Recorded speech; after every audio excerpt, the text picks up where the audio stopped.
पॉलीइम्ब्रियोनी के क्लासिफिकेशन में हम लोग नेक्स्ट देखते हैं नॉर्मल क्लासिफिकेशन।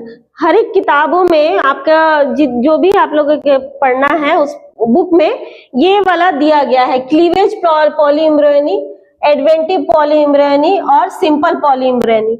अब क्लीवेज पॉलीइम्ब्रियोनी क्या होता है?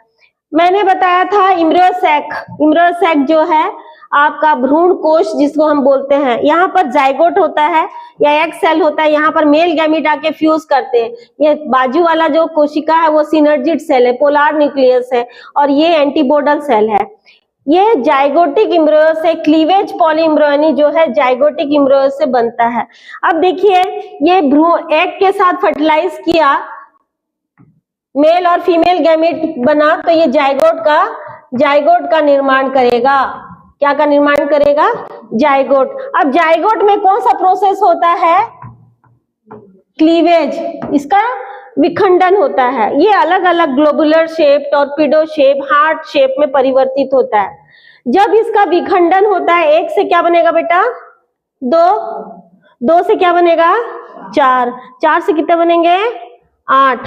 जब आप ये 4 टुकड़े में है, 4 विभाजन हुआ इम्ब्रियो का, तो एक एक खंड क्या बनाएगा?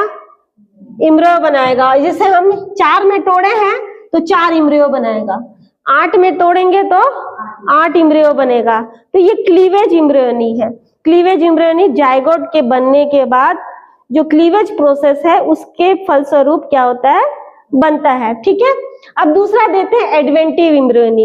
एडवेंटिव इम्ब्रियोनी मैंने पहले ही बताया था, जो इम्ब्रियोसैक होता है, इम्ब्रियोसैक के बाहर न्यूक्लियस सेल्स होते हैं जिसका नेचर कैसा होता है? 2n होता है, या इंटीग्यूमेंट सेल होते हैं। इंटीग्यूमेंट सेल से हमारा सीड कोड का निर्माण होता है। ये इंटीग्यूमेंट सेल का भी नेचर कैसा होता है?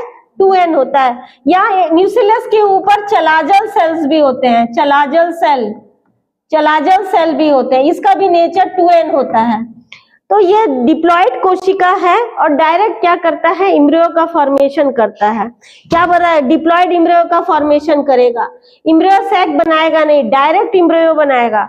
That is called adventive polyembryony. ये आया, इसमें कोई फ्यूजन नहीं हो रहा है, मेल और फीमेल का कोई मेल नहीं हो रहा है, इम्ब्रियोसैक नहीं बन रहा है। जो भी कोशिका है डिप्लॉइड कोशिका डायरेक्ट इम्ब्रियो का फॉर्मेशन करता है।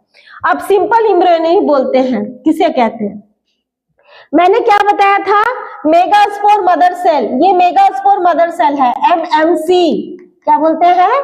एमएमसी। एमएमसी में क्या होता है? रिडक्शन डिवीजन होता है। क्या होता है? रिडक्शन डिवीजन होता है। तो रिडक्शन डिवीजन से एक से कितना बनता है बेटा?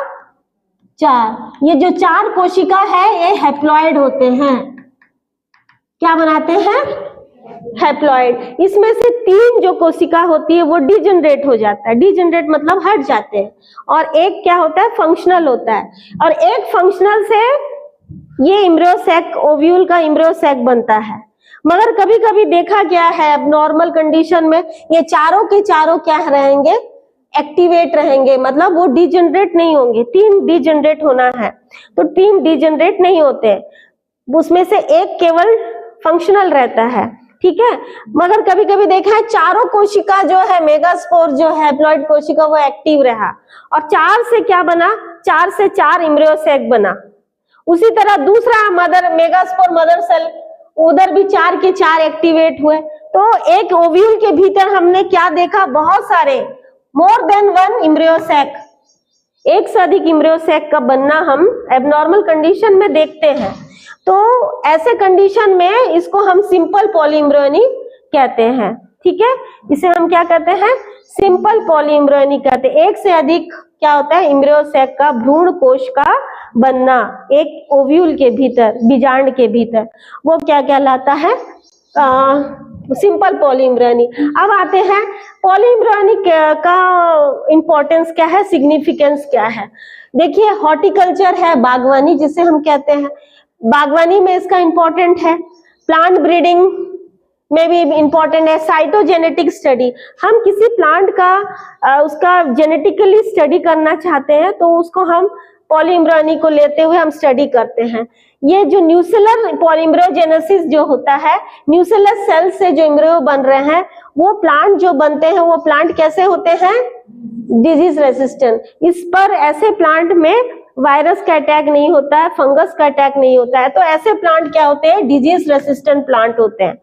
हमको पॉलीइम्ब्रियोनी से जो प्लांट प्राप्त करना है वो हैप्लॉइड भी हो सकता है या डिप्लॉइड भी हो सकता है। ये आइडेंटिकल होते हैं एज टू पेरेंट। अपने जो पेरेंट प्लांट है, जो उनके जो माता है या जो भी पेरेंट होंगे, उसका आइडेंटिकल होते हैं। आइडेंटिकल मतलब ये हूबहू क्लोन होंगे।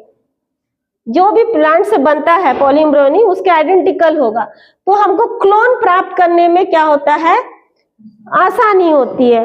हम कभी कभी आर्टिफिशियल रूप से सीड बनाते हैं, क्योंकि कभी कभी देखा गया है जाइगोट बनता है, तो जाइगोट बनने के बाद वो क्लीवेज प्रोसेस नहीं होता है, तो एक हार्ट शेप, टॉर्पिडो शेप में भ्रूण नहीं आ पाता। तो वैसे स्थिति में हम आर्टिफिशियल सीड का सहारा लेते हैं। आर्टिफिशियल सीड जो बनाते हैं, पॉलीइम्ब्रियोनी कंडीशन में बना दिए, इम्ब्रियो बना दिया, उसके चारों ओर एक केमिकल का छिड़काव करते हैं जिसे हम सोडियम एल्जिनेट बोलेंगे। तो ये सोडियम एल्जिनेट जो सीड कोट का निर्माण करता है, क्या का निर्माण करता है? Seed coat. तो ये आर्टिफिशियल सीड हम लेबोरेटरी में कर सकते हैं। अब प्लांट प्रोपोगेशन के लिए कभी कभी कोई प्लांट इजीली प्रोपोगेट नहीं होता। प्रोपोगेट मतलब एक से अधिक हम बनाने में तकलीफ होती है, तो पॉलीइम्ब्रियोनी के हम लोग सहारा लेते हैं। आप लोग नींबू का जो बीज होता है ना, कोई नींबू का बीज छोटा होता है, कोई नींबू का बीज क्या होता है? मोटा होता है। तो देखना उसमें छोटा छोटा जो है एक एक भ्रूण है, वो मैं उसको प्रैक्टिकली दिखाऊंगी आपको, ठीक है? तो अब ये पॉलीइम्ब्रियोनी होता क्यों है? कॉजेस क्या है? इसका कारण क्या है? नेक्रो हार्मोन थ्योरी। नेक्रो हार्मोन थ्योरी क्या होता है? देखिए, ये आपका मैंने इम्ब्रियो सैक बनाया, ठीक है, और ये आपका क्या बनाया? ये इंटीग्यूमेंट्स बनाया, यहाँ पर न्यूसेलर सेल्स बनाए। क्या बनाया? Nucellar cell. ये न्यूसेलर सेल का काम क्या है? जब ये भ्रूण बन जाता है, ये इम्ब्रियो बन जाता है, तो ये एंडोस्पर्म के माध्यम से ये क्या हो गया? एंडोस्पर्म बना। एंडोस्पर्म क्या करता है? न्यूसेलर सेल से एनर्जी लेता है और क्या करता है? इम्ब्रियो को प्रदान करता है। तो न्यूसेलर सेल्स क्या होता है? धीरे धीरे इम्ब्रियो के बनने के बाद इसका डीजनरेट शुरू होता है। डीजनरेशन, ये विखंडन होना शुरू होता है। Degeneration of nucellar cells after formation of zygote. Zygote के बनने के बाद सब सेल, सिनर्जिड सेल हट गए, एंटीपोडल सेल हट गए, केवल एंडोस्पर्म रहता है। न्यूसेलर सेल्स भी धीरे धीरे हटना रहता है। तो नेक्रो हार्मोन्स क्या बोलता है? जब न्यूसेलर सेल्स का डीजनरेशन होता है तो वहां से degeneration that is release chemical. उस दौरान न्यूसेलर सेल्स चारों ओर एक क्या करता है? रिलीज करता है। क्या का रिलीज करेगा? केमिकल का। उसको हम नेक्रो हार्मोन नाम दिए।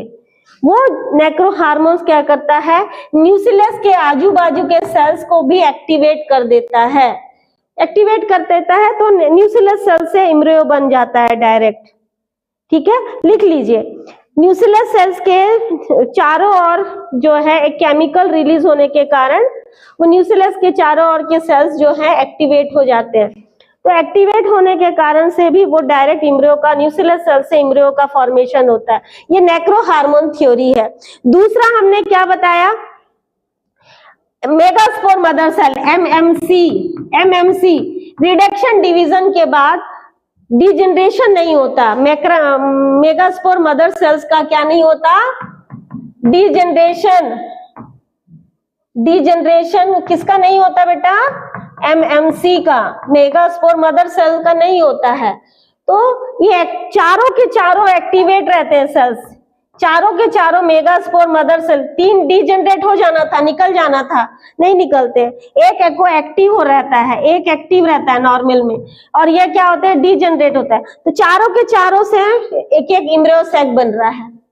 तो इसके कारण से activation of more than 1 megaspore mother cell, मतलब एक से अधिक मेगास्पोर का मदर सेल के उत्प्रेरित यानी एक्टिवेट होने से कभी कभी क्या होगा?